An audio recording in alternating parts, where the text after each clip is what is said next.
Greetings humans, Unknown here, welcome back to another video, or to another what if video. Today's what if being, what if Midoriya had an adaptation quirk, I think this is part 11? Part 11. So, yeah, I'm like 98% sure that it was kind of obvious that my videos recently dipped in quality because of finals week, but let's get past that.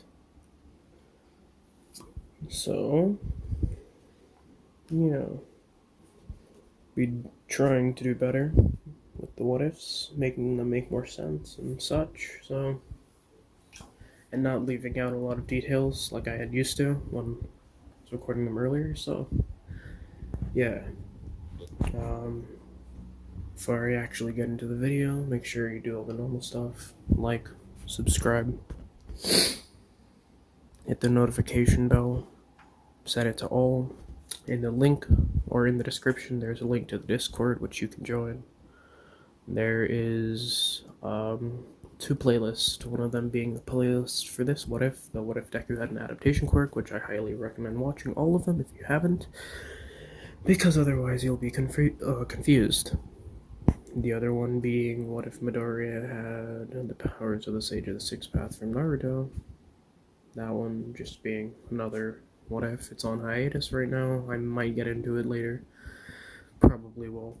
But yeah. With that being said, let's get into the recap. Now, if you guys already know what happened in the last part, then there will be a time card, or not a time card, but a little display thing here. It's going to show up on screen that shows where the recap ends, so you guys can get right into the what if you're watching through the playlist. But I'm just going to say the recap here because, well, I didn't explain much last episode because finals week, and, well, what's it called? Yeah. It's been some time, I think. I'm not sure. I'm recording these in advance, so it's really just when I upload some of them. But yeah. Into the recap. In the last part, Midoriya had taken the, what's it called? The Provisional Hero Licensing exams, which he had obviously passed with the help of his classmates. All of his classmates who passed in canon passed as well. And the ones who hadn't passed in canon didn't pass, so that leaves, I think, Bakugo, Todoroki didn't pass. But, yeah, it's fine, happened in canon. What else? After this Provisional Hero Licensing exam, they went back to the dorms, and I'm just gonna say, for the sake of this what if, since Midoriya and Bakugo don't have as hateful or spiteful as a relationship in canon, or well, Bakugo isn't as mad as things in canon, he's not going to fight Midoriya, so the whole thing about that isn't going to be happening. Partly because Bakugo's changed, and so is Midoriya, and another part in being because Bakugo has PTSD of hurting Midoriya. So yeah, Bakugo's not gonna want to do that ever again. And yeah, with that being said, let's get back into the what if. We pick up this what if when Midoriya and Kendo are sitting in class, and Aizawa begins speaking, informing them on the hero work studies. That's what it was. So yeah, basically everything happens the same with the hero work studies, where Sue goes to the seal dude, then everyone goes to where they normally went, like Bakugo went to Best Jeanist, everything of the sort, and that's when it's Midori, and since Aizawa tells them all about this, The whole class goes on normally, and the class day ends, them with the class heading back to their dorms. It being Midoriya's turn to take out the garbage, Midoriya does so, and on his way, he is extremely confused upon seeing that someone allegedly appeared out of a wall. Well, only their face. Midoriya slightly turns over, being extremely surprised, still holding onto the garbage, when he notices that the face is gone. Midoriya sighs, looking down, and immediately sees the face again. It's smiling at him. Midoriya gets creeped out by this and decides to hurry and throw away the garbage, thinking that he might be hallucinating for some reason.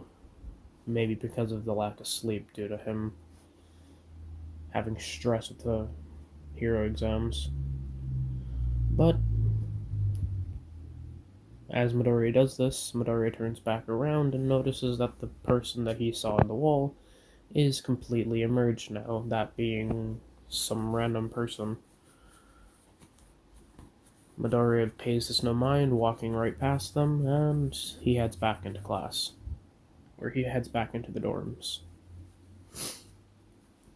After that, and in this canon, since Midoriya isn't, under house arrest, same with Bakugo, things are going to move along a little bit more quickly, but ultimately stay kind of the same in terms of Midoriya is just gonna meet the big three 3 days earlier than if he would canon because, he's not under house arrest. So upon returning to class the next day, Midoriya enters through the door and catches Aizawa before class starts. Asking what the lesson is going to be about today, Aizawa states that today is going to be a further in-depth explanation about the hero work studies. Midoriya understands and sits down, waiting for the rest of the class to show up. The rest of the class will arrive, and that's when Aizawa begins talking in depth about the hero work studies, explaining what they do, what they are, and the benefits of them. Especially with some of them having their provisional licensing exams, them being able to act as actual heroes. So it's going to be a genuine first experience. A large majority of the class is excited, and surprisingly, so is Midoriya. Midoriya is excited to be able to actually do what he'd been wanting to do for ever since he was a child, actually. But as this explanation is going on, Aizawa introduces a set of 3 people, also known as the Big Three. Midoriya is confused upon this, seeing as though he had heard of the Big Three around campus, but had never actually seen them. Until the first person comes in, shocking Midoriya, seeing as though the person leading the charge of the 2 other people, or the person leading the charge of the group of 3, is the person that he had saw when he was disposing of the garbage. Midoriya is extremely surprised at this, and doesn't know what to do. Sorry, the video had cut out. So, I believe where I left off, because this is some time after me recording.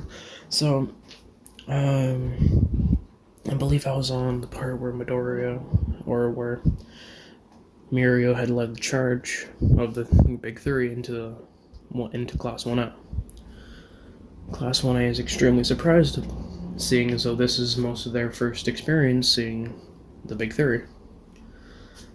The Big Three fully arrive into the classroom, and Mirio just stands to the side along with Nejire and Tamaki.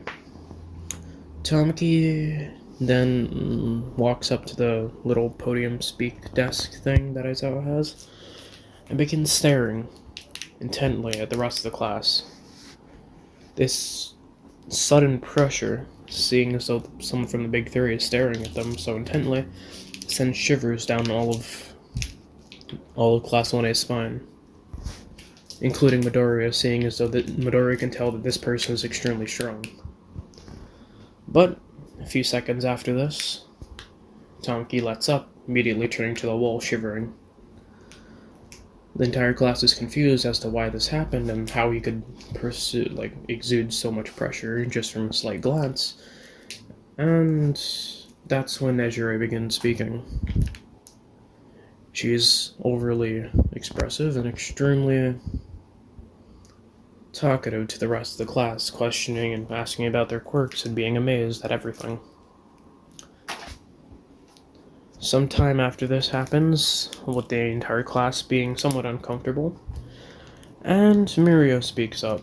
Mirio, being extremely ecstatic, addresses the class in that same overly exaggerated and ecstatic tone, but is met with little to no response. Seeing this, Mirio decides that the best way for this class to understand what he's talking about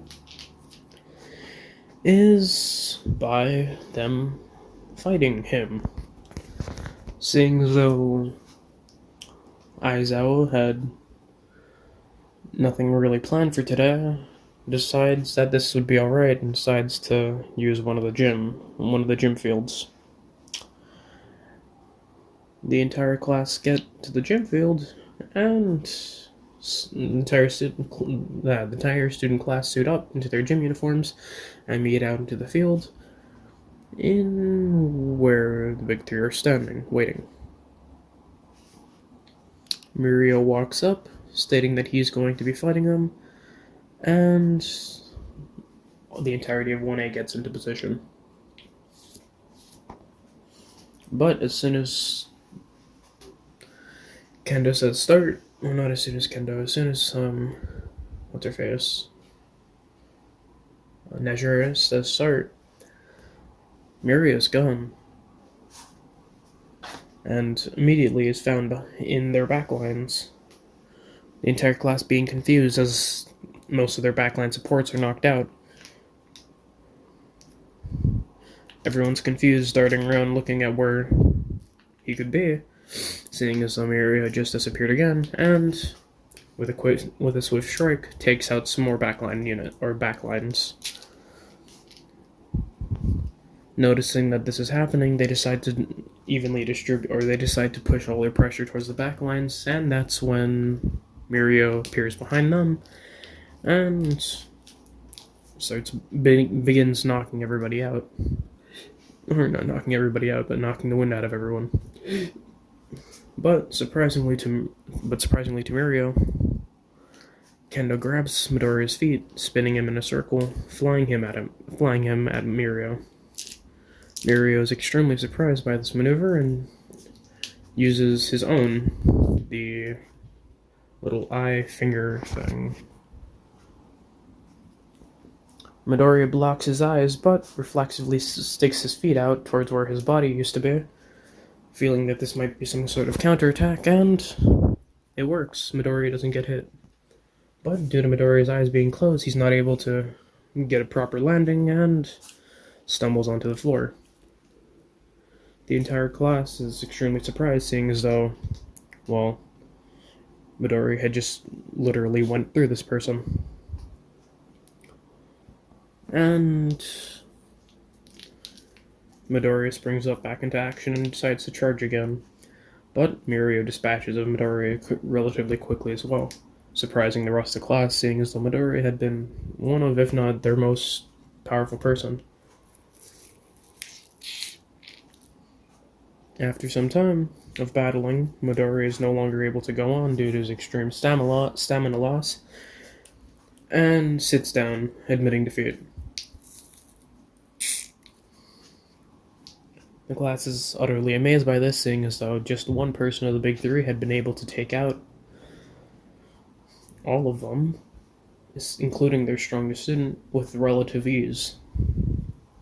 Mirio lets out a puff of exhaustion, stating that it had taken a little bit out of him to fight Midoriya, but not that big of an issue.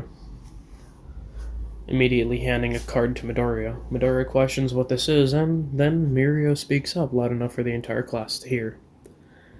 we're going to be conducting something known as the Professional Work Studies program, which in turn is going to allow many of you students to work with heroes as long as those heroes are willing to accept you. Understanding that this was an entire thing to send out a recruitment, the entire class understands and begins thinking about which available places they could go to. Everyone going to their respective places as they did in canon. Midoriya, having received this card, decides to ask Miria about it. Miria stating that this is the card to Sir Nidai's agency and that Miria recommends that he checks it out sometime. Midoriya, following up on Miria's words, checks out Nidai's agency. But what he sees when he first arrives there is something rather surprising. What Midoriya sees is someone getting tickled. Midoriya is extremely confused by this, but when suddenly a decently tall man with green and yellow hair, along with a cold dead look in his eyes, darts over to Midoriya. Midoriya is confused at this and doesn't know how to respond, when suddenly Miria speaks up for him. "Hey sir, this is Midoriya." Nidai looks at Midoriya with intensity that sends another shiver down Midoriya's spine, and begins looking him up and down. Something similar goes on to canon, where Sir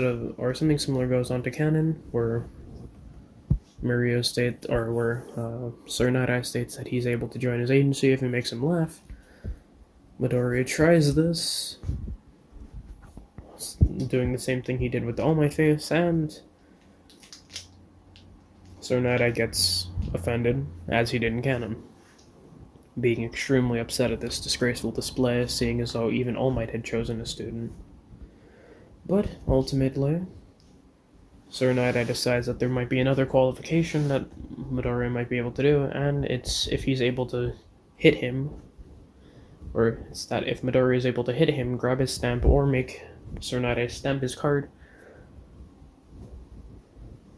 then he will be able to gladly join. Midoriya tries this, but seeing as though Sir Nidai had managed to touch Midoriya and saw the future, Midoriya is unable to hit Sir Nidai at all for the entire time. As the egg timer goes off, Midoriya is extremely disappointed, seeing as though he hadn't managed to land a hit, blow, or any kind of attack on Sir Nidai. Sir Nidai states that he's impressed, but since he didn't fulfill the requirements, he wouldn't be allowing him, until he looks around his room, seeing all the hero memorabilia, specifically All Might's, being unscathed. Midoriya states that he knows how much he loves All Might, and decides that it would be disgraceful if he had damaged his belongings. Sir Nidai is impressed by this, and decides to allow Midoriya to join.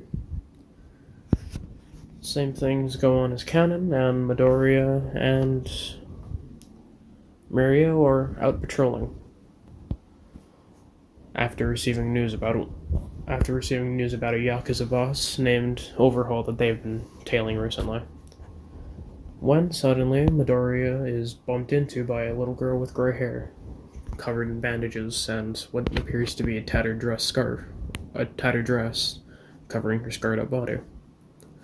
Midoriya is confused at this and asks why this little girl is running, noticing that she's also panting, and her heart rate seems to be extreme.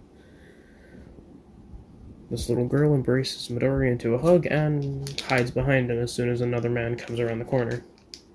"Ah, Eri, there you are.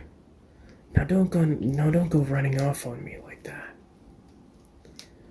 Midoriya is extremely concerned, seeing as though this man is the man that I had been looking for this entire time. Overhaul. Midoriya's eyes match Mirio's look, as they both know who they're dealing with. As Midoriya picks Eri up, Overhaul begins walking away slightly, enticing the heroes to follow him. As they do so, Eri notices that Overhaul is taking off his glove and leaps out of Midoriya's arm, going to Overhaul. With Overhaul stating, Eri, it looks like you finally came back to your senses.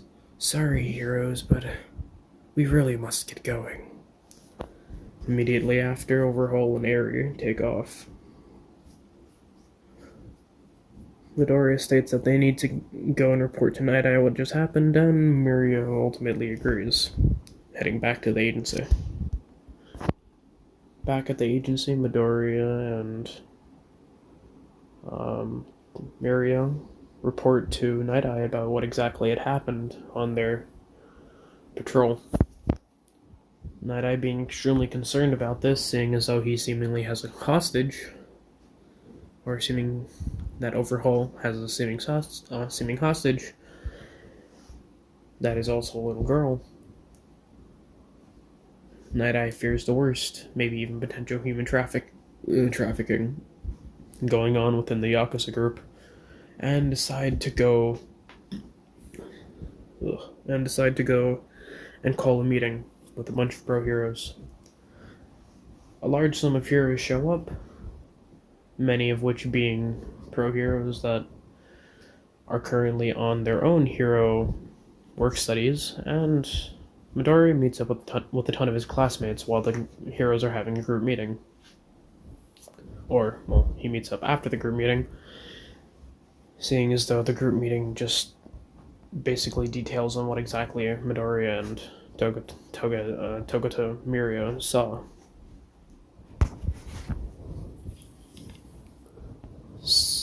Sometime after, Midoriya meets up with the rest of his classmates, and they notice that Midoriya and especially Mirio are in extremely depressing moods.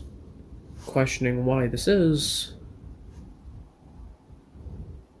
they explain that they had seen Overhaul and had an encounter with him, but he also seemingly has a hostage, a little girl. The entire group is concerned at this, but ultimately they can't really do anything, seeing as though this is for the heroes to do right now. This is for the heroes to conduct. After some time, they find out some incriminating evidence about the Yakuza group known as the Shihei Hisaikai agency, and decide to do a full frontal assault and raid on the entire Yakuza group, setting everyone up, like how they did in canon.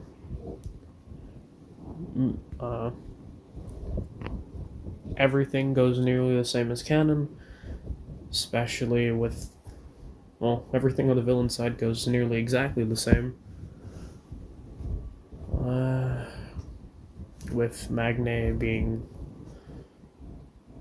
killed and Mr. Compress losing, I think, his left arm he lost. But yeah, that whole thing happening. Everything with the villains goes the same. Toga and Twice are sent to help work with the Shihei Hisaikai agency. And everything goes nearly same to canon, but there is a slight differentiation. When Mirio gets there, he is fighting against Overhaul, protecting Eri. But as soon as one of the goons begins to aim his gun at Mirio, that is precisely when Midoriya kicks open the door. Or kicks open the wall. to where Overhaul and Mirio are fighting.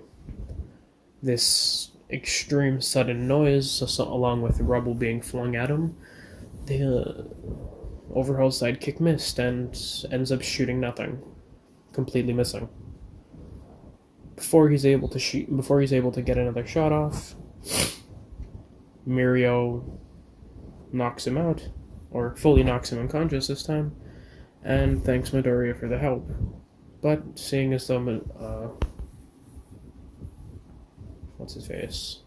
Seeing as though Mirio's already super tired out, he can't fight any longer and decides that he needs to try and fight as much as he can with Midoriya. But Midoriya, seeing that he's on his last breaths of energy before he passes out, gives Mirio to Sir Night-Eye and tells Sir Night-Eye to get everyone out of here, and that he can hold Overhaul off until they can come up with the proper plan. Sir Night-Eye doesn't want to do this, but Midoriya forces him and gets him out of there. Overhaul then speaks up to Midoriya. "Oh, you're brave, aren't you? You think that you can take me on, one-on-one? Huh. Highly unlikely." Midoriya then walks up, putting himself in between Overhaul and Eri, and decides that now would be the best time to make sure that she's fully safe, asking if she's alright. Eri clings onto Midoriya's leg, and Midoriya states that it's okay, immediately swiftly moving out of the way to dodge some spikes that Overhaul had sent his way. Overhaul continues this relentless barrage as Midoriya picks Eri up from off his leg and carries her on his back, running around. Midoriya continues this, but seeing as though Eri is difficult to carry on his back just like this, he needs something more to help keep her there. Midoriya is extremely concerned and confused when he can't find anything, but ultimately remembers that he still has his somewhat tattered scarf from Kendo, or from when Kendo had given him from for his training, noting that this scarf is really damaged and tattered, but for what he's doing right now, it's going to work just fine. Midoriya pulling it off his person, seeing as though he always carries it on him as a good luck charm, tying it around himself and Eri, asking if Eri is secured and tight. Eri nods, and Midoriya begins fighting Overhaul. The intense battle ensues, with Midoriya landing a good sum of shots on Overhaul, but sadly, Midoriya gets an attack directed at him, which he's unable to dodge, seeing as though he's midair. The attack is directly heading for Eri, but Midoriya, not wanting this, and being unable to kick or destroy the pillar by kicking it, turns sharply, but doing so leads to Midoriya's arm getting pierced. And not only pierced, but Overhaul continues driving this attack, which takes Midoriya's arm clean off. Midoriya covers up the lack of his arm with his other one, trying to hold in as many screams of pain as he can. Eri looks at this and is extremely concerned and worried, and due to her intense emotional stress, her quirk activates in full swing. And as Midoriya is down, wincing in pain, he immediately removes his hand, seeing the blood on his glove. Midoriya decides that this is how it's going to be, takes off a baton from his hero uniform that he keeps on his back, and activates it. But as soon as he does this, the other arm begins to form back. Midori is extremely confused at this until he looks back at Eri, whose horn has grown extremely and is now emitting a yellow-like aura. Midori, able to assume that this is her quirk, thanks Eri and decides that notes that he feels himself changing slightly, and seeing as though Midori sees this as instant healing, Midori kicks his one for all the way up to 100%.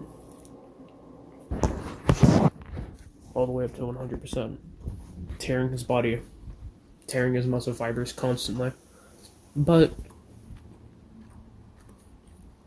Eri not being able to have ramped up her quirk properly enough yet, Midori is not fully healing from these attacks, which is ultimately benefiting him because of his actual adaptation quirk, which leads to Midoriya getting stronger and stronger from Eri and his quirk mixing together to form something similar, or forming intense muscle growth. This continues for a little while, and then Midoriya immediately jumps up towards Overhaul, sending a large punch upwards. A large sum of air pressure is sent out, and Overhaul is sent flying. Overhaul is extremely questioning this extreme display of power, and so is the rest of everyone around, until they see Midoriya sparking with an odd aura, mixing with Eri's yellow one, immediately charging back at Overhaul. Overhaul continues getting berated by Midoriya's relentless. So sorry, humans. The video had cut out. So back to it. Overhaul is continuously getting barraged by Midoriya's relentless attacks, and while this entire thing is going on, Midoriya's arm is slowly healing back to what it originally was. As this fight continues going on, Overhaul continues getting pummeled and pummeled and pummeled, until ultimately Midoriya finishes it, knocking Overhaul out with a punch, leaving the villain, Overhaul, unconscious. Midoriya lands back to the floor, with Night-Eye being extremely surprised at this sight, seeing as though he had predicted that Midoriya would have lost and died to Overhaul, but seeing as though he's alive and Overhaul had been defeated,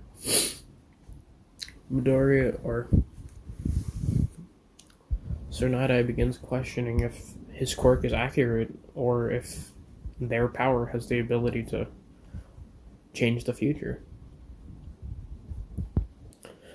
Sir Night-Eye not having been severely injured in this cannon allows him to survive.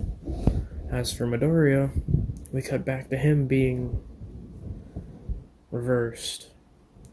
Midoriya's one for all is barely able to keep up with Eri doing healing, and the both of them are unable to stop, both increasing their quirks to higher and higher points, Eri uncontrollably, and Midoriya trying to do it to counteract so he won't be evaporated from existence, seeing as though Midoriya had figured out what is happening.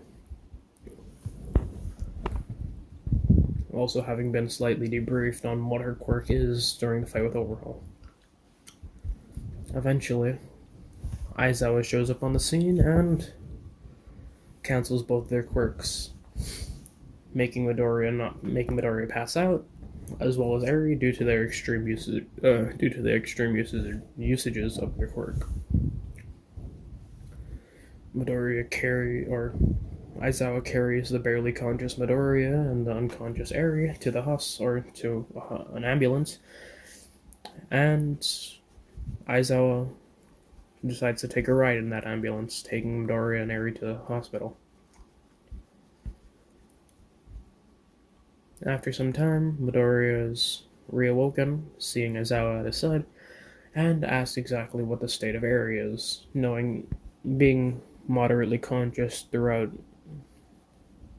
a decent amount after the fight, knowing that Overhaul had been defeated. Aizawa gives Midoriya the debrief on what had happened, with Overhaul being captured by the authorities and put into quirk restraints, as well as Eri in a recovery unit and being under heavy protection. Midoriya is thankful and goes back to falling asleep, needing it. After Midoriya is fully recovered, and they start allowing visitors back into the room, Kendo is one of the first to visit, aside from Aizawa and All Might, seeing as though since they're pro heroes and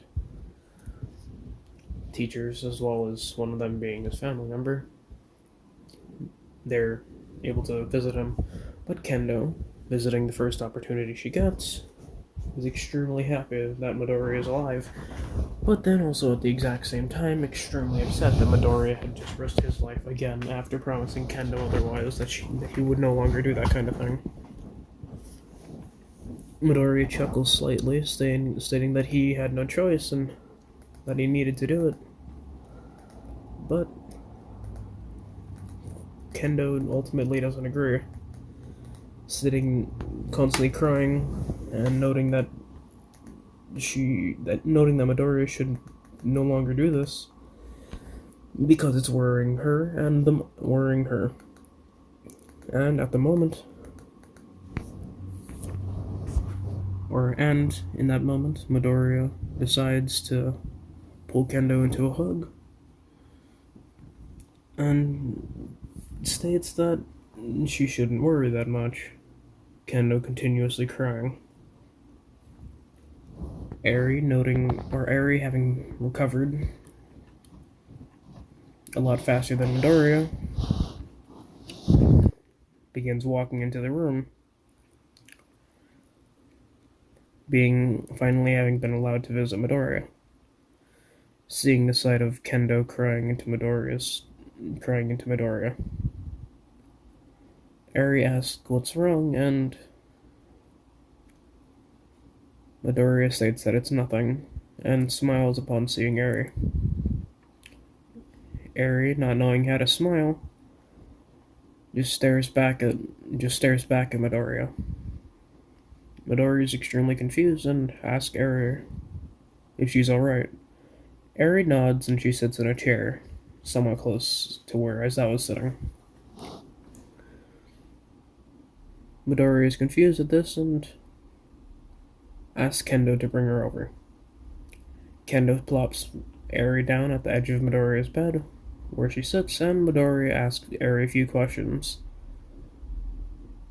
Eri, being somewhat reluctant to answer these questions, and still somewhat fearful, despite having placed a lot of her trust in Midoriya. Midoriya sighs at this, knowing that it's going to be difficult for this girl, Eri, to be trusting other people. So, in a moment of rational thinking, Midoriya pulls up his sleeves and his shirt and everything, showing Eri the countless amounts of scars that he has. Eri looking at them in horror and astonishment, seeing as though Midoriya has scars like her. Midoriya grabs Eri's hand, which Eri had been looking at, and holds both of them into one hand, immediately telling Eri to not be scared of people, not to be scared of people, and to be proud of her scars, not because of who inflicted them, but because it's a sign showing that they survived. Eri begins tearing up at this and throws Midoriya into a hug, Kendo joining it. And that's where we will be leaving this this part on. Looks like I'm back to the 40 minutes stuff again, so that might be good to some, that might not be good to others. You guys can watch it on 2x speed if you guys really want. I tried to do that, and it kind of worked, but yeah, regardless of that fact, that's where we'll be leaving off this What If. like I said, if you guys have anything to comment, comment it. If you guys have anything to post in the Discord, like questions, comments, or even if you guys just want to talk, Discord's free. And yeah, that being said, see ya.